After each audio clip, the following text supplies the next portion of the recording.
मित्रों, हमारे ज्ञान दर्पण सागर में आप सभी का स्वागत है। एक दिन धर्मराज युधिष्ठिर कहने लगे कि हे भगवान, आश्विन कृष्ण एकादशी का क्या नाम है, इसकी विधि तथा फल क्या है, सो कृपा करके कहिए। भगवान श्री कृष्ण कहने लगे कि इस एकादशी का नाम इंदिरा एकादशी है। यह एकादशी पापों को नष्ट करने वाली तथा पितरों को अधोगति से मुक्ति देने वाली होती है। हे राजन, ध्यानपूर्वक इसकी कथा सुनो। इसके सुनने मात्र से ही वाजपेय यज्ञ का फल मिलता है। मित्रों, कथा शुरू करने से पहले मेरा आप सभी से अनुरोध है, आप हमारी कथा में खो जाएं, उससे पहले आप हमारे चैनल को सब्सक्राइब करके बेल आइकन को ज़रूर दबा लें, जिससे हमारी वीडियो का नोटिफिकेशन आपको सबसे पहले मिल सके। मित्रों, भगवान श्री कृष्ण ने कहा, हे युधिष्ठिर, प्राचीन काल में सतयुग के समय में महिष्मती नाम की एक नगरी में इंद्रसेन नाम का एक प्रतापी राजा धर्मपूर्वक अपनी प्रजा का पालन करते हुए शासन करता था। वह राजा पुत्र, पौत्र और धन आदि से संपन्न और विष्णु का परम भक्त था। एक दिन जब राजा सुखपूर्वक अपनी सभा में बैठा था, तो आकाश मार्ग से महर्षि नारद उतरकर उसकी सभा में आए। राजा उन्हें देखते ही हाथ जोड़कर खड़ा हो गया और विधिपूर्वक आसन व अर्घ्य दिया। सुख से बैठकर मुनि ने राजा से पूछा कि हे राजन, आपके सातों अंग कुशल पूर्वक तो हैं, तुम्हारी बुद्धि धर्म में और तुम्हारा मन विष्णु भक्ति में तो रहता है। देवर्षि नारद की ऐसी बातें सुनकर राजा ने कहा, हे महर्षि, आपकी कृपा से मेरे राज्य में सब कुशल है तथा मेरे यहाँ यज्ञ कर्मादि सुकृत हो रहे हैं। आप कृपा करके अपने आगमन का कारण कहिए। तब ऋषि कहने लगे कि हे राजन, आप आश्चर्य देने वाले मेरे वचनों को सुनो। मैं एक समय ब्रह्मलोक से यमलोक को गया। वहां श्रद्धापूर्वक यमराज से पूजित होकर मैंने धर्मशील और सत्यवान धर्मराज की प्रशंसा की। उसी यमराज की सभा में महान ज्ञानी और धर्मात्मा तुम्हारे पिता मेरी से भेंट हुई थी। तुम्हारे पिता ने बताया कि जीवन काल में एकादशी का व्रत भंग होने की वजह से उन्हें अभी तक मुक्ति नहीं मिल पाई है। वह अभी भी यमलोक में ही हैं। उन्होंने संदेशा दिया है, सो मैं तुम्हें कहता हूँ।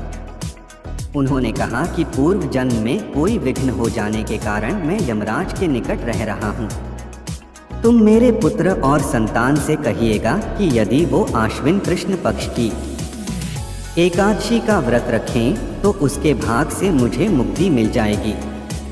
मित्रों, तब नारद जी कहते हैं, यदि तुमसे संभव हो सके तो अपने पिता के लिए तुम आश्विन कृष्णा इंदिरा एकादशी का व्रत उनके लिए निमित्त करो। इससे वे यमलोक से मुक्त होकर स्वर्ग लोक में स्थान पा सकेंगे। इतना सुनकर राजा इंद्रसेन पिता की इस स्थिति को सुनकर बहुत दुखी हुआ। उसने नारद जी से पिता को मुक्ति दिलाने के उपाय बताए। नारद जी कहने लगे, हे राजन, आश्विन माह की कृष्ण पक्ष की दशमी के दिन प्रातः काल श्रद्धापूर्वक स्नान आदि से निवृत्त होकर पुनः दोपहर को नदी आदि में जाकर स्नान करें। फिर श्रद्धापूर्व पितरों का श्राद्ध करें और एक बार भोजन करें। प्रातः काल होने पर एकादशी के दिन दातून आदि करके स्नान करें। फिर व्रत के नियमों को भक्तिपूर्वक ग्रहण करते हुए प्रतिज्ञा करें कि मैं आज संपूर्ण भोगों को त्याग कर निराहार एकादशी का व्रत करूंगा। हे अच्युत, हे पुंडरीकाक्ष, मैं आपकी शरण हूँ, आप मेरी रक्षा कीजिए। इस प्रकार नियम पूर्वक शालिग्राम की मूर्ति के आगे विधिपूर्वक श्राद्ध करके योग्य ब्राह्मणों को फल आहार का भोजन कराएं और दक्षिणा दें। पितरों के श्राद्ध से जो बच जाए उसको गाय को खिला दो तथा धूप, दीप, गंध, पुष्प, नैवेद्य आदि सब सामग्री से ऋषिकेश भगवान का पूजन करें। रात में भगवान के निकट जागरण करें। इसके पश्चात द्वादशी के दिन प्रातः काल होने पर भगवान का पूजन करके ब्राह्मणों को भोजन कराएं। भाई बंधुओं, स्त्री और पुत्र सहित आप भी मौन होकर भोजन करें। नारद जी कहने लगे कि हे राजन, इस विधि से यदि तुम आलस्य रहित होकर इस एकादशी का व्रत करोगे तो तुम्हारे पिता अवश्य ही स्वर्गलोक को जाएंगे। इतना कहकर नारद जी अंतर्ध्यान हो गए। नारद जी के कथनानुसार राजा द्वारा अपने बांधवों तथा दासों सहित व्रत करने से आकाश से पुष्प वर्षा हुई और उस राजा का पिता गरुड़ पर चढ़कर विष्णुलोक को गया। राजा इंद्रसेन भी एकादशी के व्रत के प्रभाव से निष्कंटक राज्य करके अंत में अपने पुत्र को सिंहासन पर बैठाकर स्वर्गलोक को गया।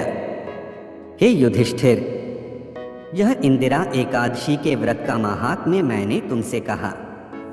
इसके सुनने से मनुष्य सब पापों से छूट जाते हैं और सब प्रकार के भोगों को भोगकर बैकुंठ को प्राप्त होते हैं।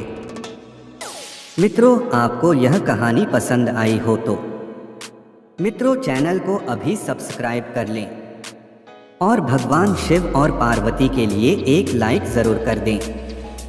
धन्यवाद। मिलते हैं एक और नई वीडियो में।